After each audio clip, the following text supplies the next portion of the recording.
All right, this should be positioned a lot better. How's it going, everybody? We're going to be diving right into another potential hoax hate. A fake hate crime, if you will. I'm almost certain that this is very, very fake. So last month, at the end of January, there was a trauma surgeon who works at Johns Hopkins Hospital named Dr. Joseph Sakharin. He is a professional activist. He is a certified checkmark blue Twitter douchebag, and he really, really hates guns because apparently he was shot in the throat. I can't confirm this. I haven't bothered to dig into that. So let's just gonna go. I'm just gonna go ahead and dive right in. So this is a threat that was found on the windshield of Dr. Sakharin's car. It is a comically goofy Microsoft Word clip art. At the center of the page, very oversized, and then the end is near is written below it. So here it is again. I'm going to go ahead and zoom in so you can see that. Now, before we continue with this, I just want to go ahead and note some interesting things that I see here. So one, let's read the tweet first. So he states, debated whether to share this, and after a lot of thought, here it is. Last week, I'm leaving my home for work, and I find this paper under my windshield. One does not have to see the rest of the sentence that was covered to understand the intent of this message. A death threat.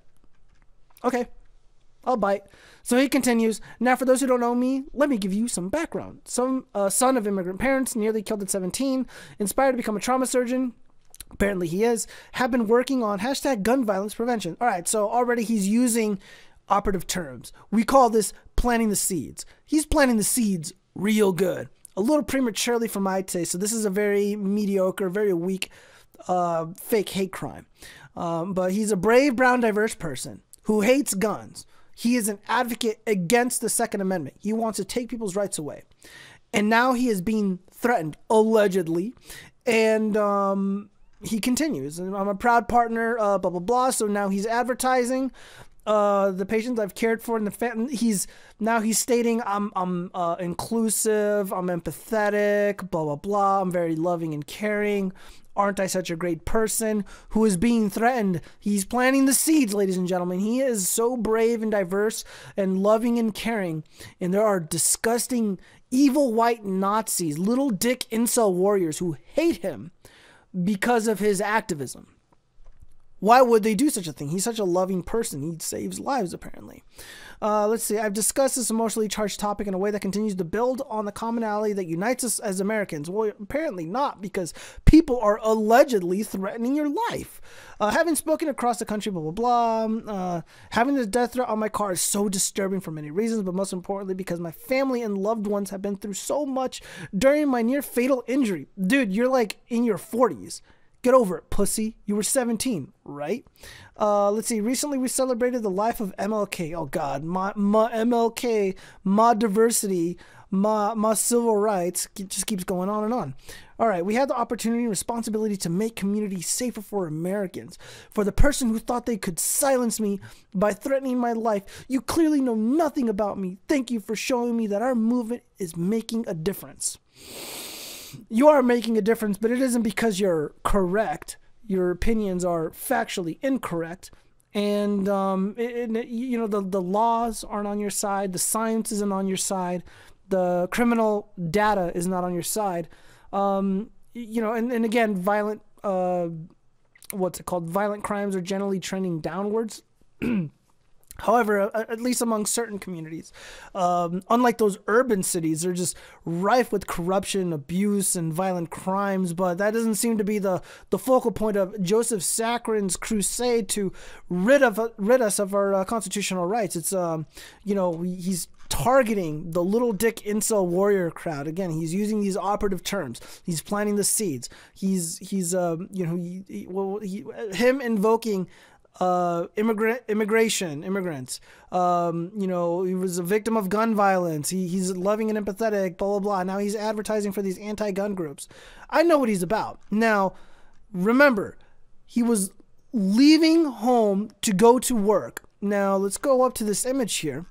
So if he's leaving home to go to work and he finds this death threat on his car,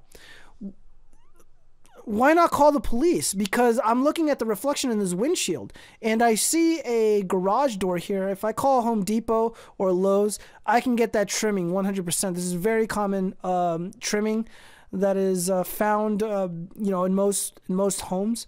And again, you know this is his house. You know this is his place because there's no power tools. There's no hammers. There's no gardening equipment hanging all over the wall. This is clearly the garage of a pussy or a frail woman. Let's see what else we got here.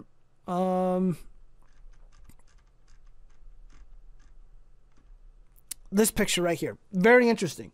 So he takes that picture on the left with the garage. Clearly, someone broke into his garage and left his death threat on his car. Really weird. And then, of course, on the right-hand side, he has no pants on because you can see his fat, flabby leg on the bottom left-hand corner. And again, you see the picture a lot more clearly. The end is near. Also, keep in mind that this is folded very oddly, because if you look at the photo on the left, you see a fold going right through the middle. But if you look at where he found it on the windshield, allegedly, there's no folds there. And again, on the picture on the right-hand side, you see the same thing again. It's like, why was it folded that way? Who did this? Why would they do it that way? Very, very odd and mysterious. Now, according to Johns Hopkins University, let's see what we can find here.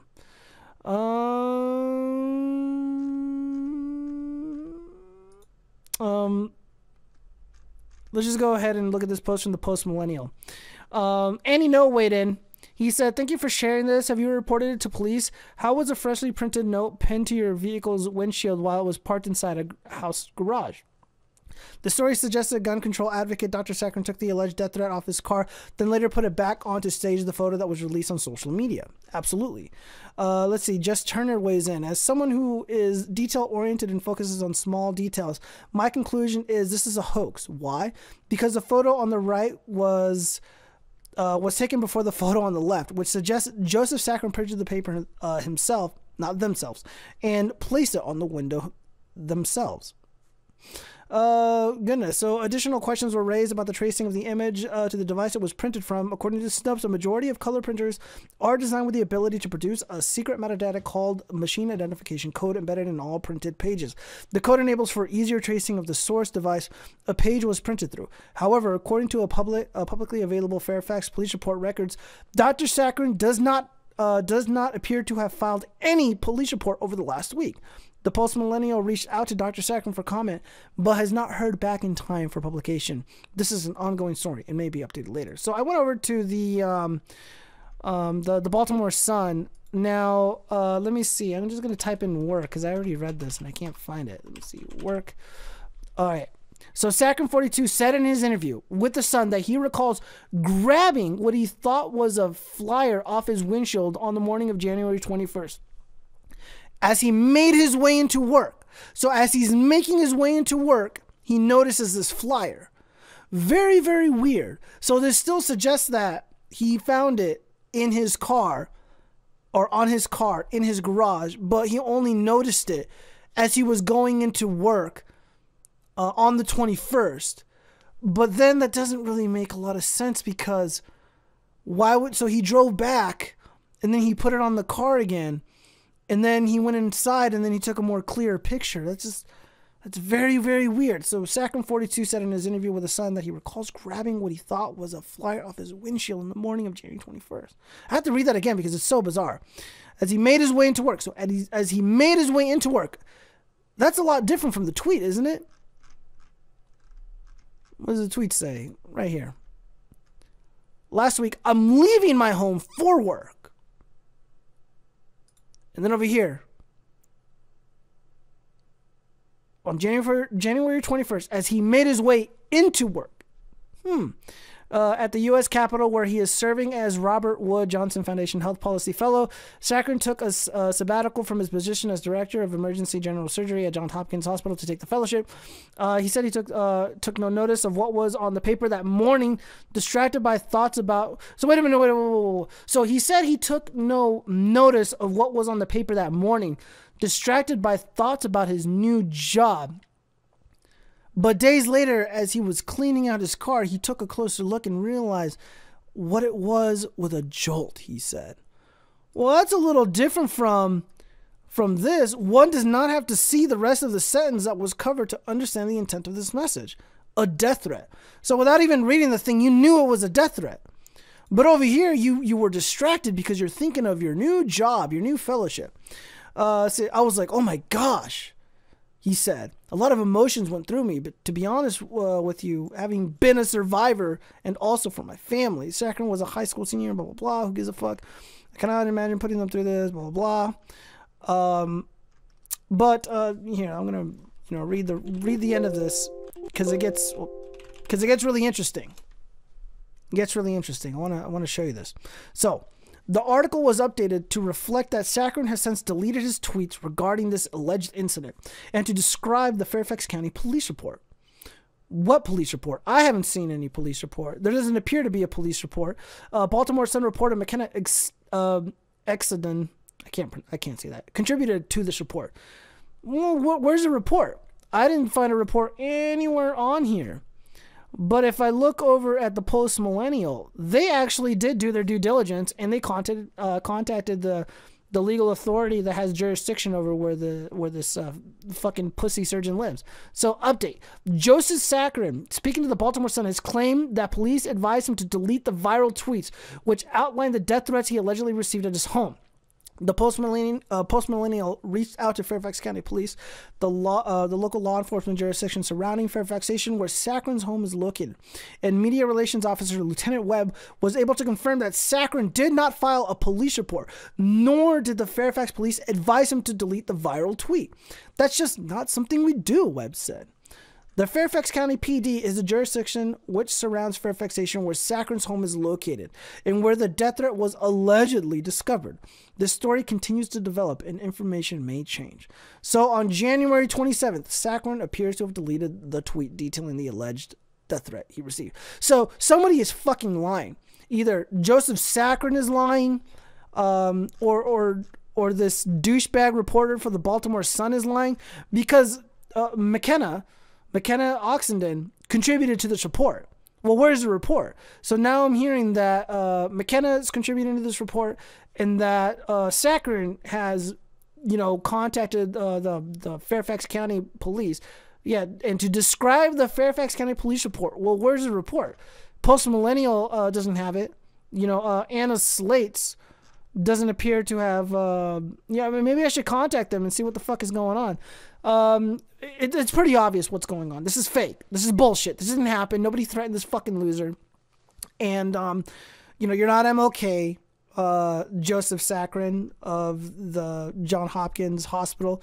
You're just a pussy. You're just a big fat pussy. You want attention. And at the time that this fake hate crime ensued, there was a major protest in Virginia. There were patriots, God-loving traditional Americans of European descent who showed up to advocate and to fight for their rights, their constitutional rights, their God-given rights. They want to be counted. They're letting people know that they're there, and it was a very peaceful event.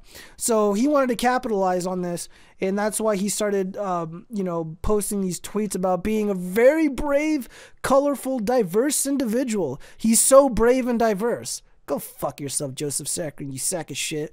Again, the demand for these hate crimes is really, really high, but the supply is very, very low. The demand is high for fake hate crimes, these hate hoaxes, but the supply is clearly low. It's almost non-existent. It's not fucking real. And again, here's the funny thing, because I know quite a few content creators, and I've been on YouTube for quite a long time, and I've been following a lot of this stuff, since I was a young child. And let me just say this. I was watching Phil Mason's content, and he used to do some spicy videos about Islam and how dangerous and violent those people are. And he received death threats. He was doxxed. People tried to show up to his university and get him fired. Of course, he is still a scientist doing science things, but and he had to go to the FBI. And he informed us, because he was doing another video debunking another fake hate crime, hoax hate type thing many years ago. Good luck finding that video. And he stated clearly that when you are threatened, when there are credible threats made against you, and you contact the FBI, you contact the local authorities, one of the things they tell you to do is to not advertise or talk about publicly your threat, because that's what the people threatening you want. They want you to be terrified. They want you to be scared. This is their goal. This is a professional activist. Allegedly, he's receiving all these death threats. Why would he go against what the police tell him to do? If this is something that's happened, with somewhat frequency, reliable frequency, then it stands to reason that he would just know better than to advertise this obviously low effort fake hate crime. That's all I got, everybody. I hope you enjoyed this as much as I did, and are as upset as I am, because I'm really tired of these fucking losers going on Twitter, becoming famous, getting all this money, pretending to be victims when they're not, and pointing the finger at people like me who are non-violent, who never threatened anybody. And, I'm just sick of it. I'm sick of people capitalizing on my fucking existence. I am a legal, lawful gun owner, gun user. I've saved my own life lawfully with my firearms. I never have thought to, do anything crazy with them. And most of the people that I know that own firearms have families and stuff, and I can never imagine them being violent and disgusting or threatening in any way, especially towards somebody like Joseph Saccharin, who, I get it, man, you were a victim, but just because some bad shit happened to you, don't get me involved in it. Just because you got to work out your own personal shit doesn't mean you got to strip me of my rights. That's why I'm upset. I'm really sick of this stuff. All right, guys, that's all I got. Peace out.